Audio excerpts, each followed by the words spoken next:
Kasus Angelin hilang yang kemudian ditemukan dalam keadaan tewas di halaman rumahnya sendiri menyerap perhatian seluruh Indonesia. Kasus pembunuhan terhadap anak yang tidak berdaya ini ternyata bukan yang pertama kali terjadi di Indonesia. Ada banyak kasus pembunuhan yang menimpa anak-anak di negara ini.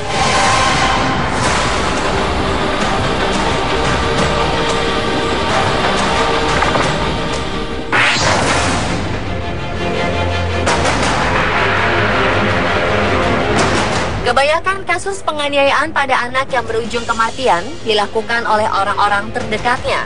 Seorang balita akhirnya meregang nyawa. Tindakan yang tidak berperi kemanusiaan ini dilakukan di depan kakak dan ibu kandung korban. Akibatnya, ayah keji ini harus dipenjara, sedangkan ibu dan kakaknya menyaksikan pembunuhan harus menjalani rehabilitasi mental. Namun Komisi Perlindungan Ibu dan Anak Kota Samarinda meragukan rehabilitasi mental ini tidak akan berhasil menyembuhkan trauma yang dialami ibu dan anak tersebut.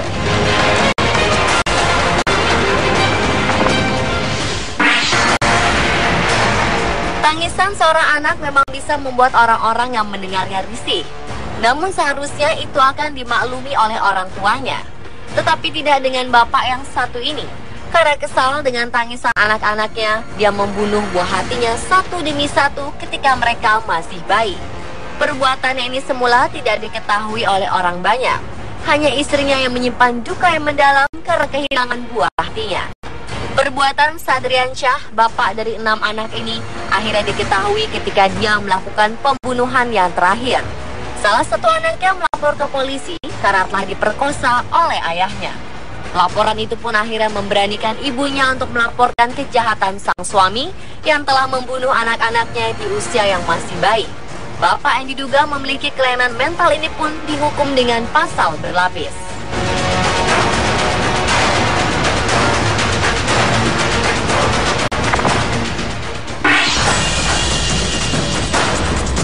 Anak-anak yang bertengkar itu adalah hal biasa. Namun pria warga Malang ini tidak tahan dengan pertengkaran itu. Dia pun memukuli anak kandungnya sendiri dengan bambu. Awalnya kedua anak perempuannya bertengkar karena berebut sebuah baju.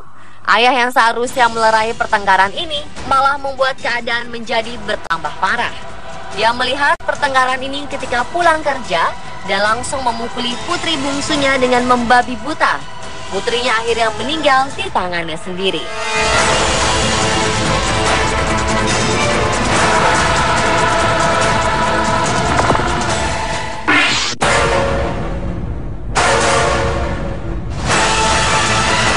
Lain lagi dengan perbuatan ayah yang satu ini. Ingin mengajarkan kedisiplinan pada putrinya yang bolos sekolah, dia malah membunuh putri kesayangannya itu. Virgo awalnya hanya ingin pergi ke pantai bersama teman-temannya pada jam sekolah. Kejadian itu didengar oleh ayahnya, ia akhirnya marah dan emosi dengan anaknya. Sang ayah menyusul Virgo ke pantai dan memarahinya di depan teman-temannya. Virgo yang belum sampai ke pantai harus pulang dengan ayahnya. Tidak puas mempermalukan anaknya di depan teman-temannya, sang ayah memukul putrinya dengan balok kayu selama 2 hari. Virgo pun mengalami pendarahan di otak dan akhirnya tewas.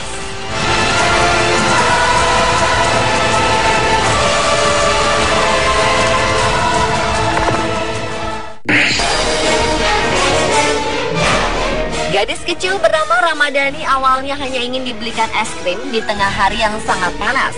Dia dan kakaknya sedang menemani ayahnya yang sedang bekerja. Jengkel dengan hal ini, sang ayah yang emosi langsung memukul dirinya hingga tewas. Kakek Ramadhani yang mengetahui hal ini sempat berusaha membawa cucunya ke rumah sakit di Malang. Namun, pertolongan datang terlambat. Ramadhani pun menghembuskan nafas yang terakhir di rumah sakit.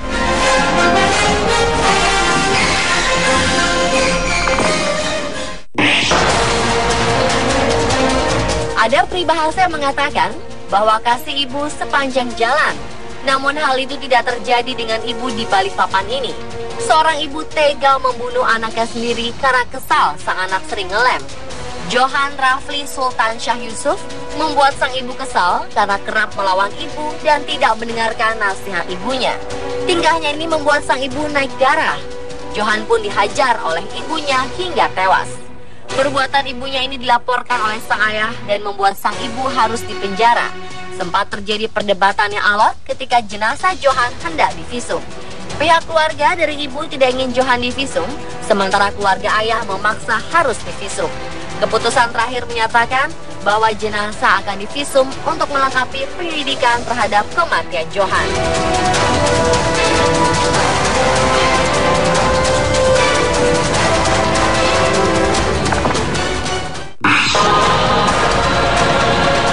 Daryono, pria berusia 60 tahun sangat terhina memiliki seorang anak perempuan yang lumpuh. Gadis lumpuh yang bernama Puji Astuti ditemukan tewas dengan tubuh tertutup kain dan bantal. Ternyata setelah membunuh putrinya, sang ayah tidak sanggup lagi hidup. Dia pun bunuh diri dengan meninggalkan 3 lembar kertas berisi curahan hatinya. Dalam suratnya, dia menceritakan bahwa tidak sanggup lagi hidup dengan kondisi ekonomi yang menyedihkan. Ditambah lagi dengan seorang putri lumpuh yang selalu menjadi bahan ejekan para tetangga. Pemirsa, itulah beberapa kasus pembunuhan terhadap anak yang terjadi di Indonesia. Apapun penyebabnya, seharusnya anak mendapat perlindungan yang terbaik dan dilindungi oleh negara.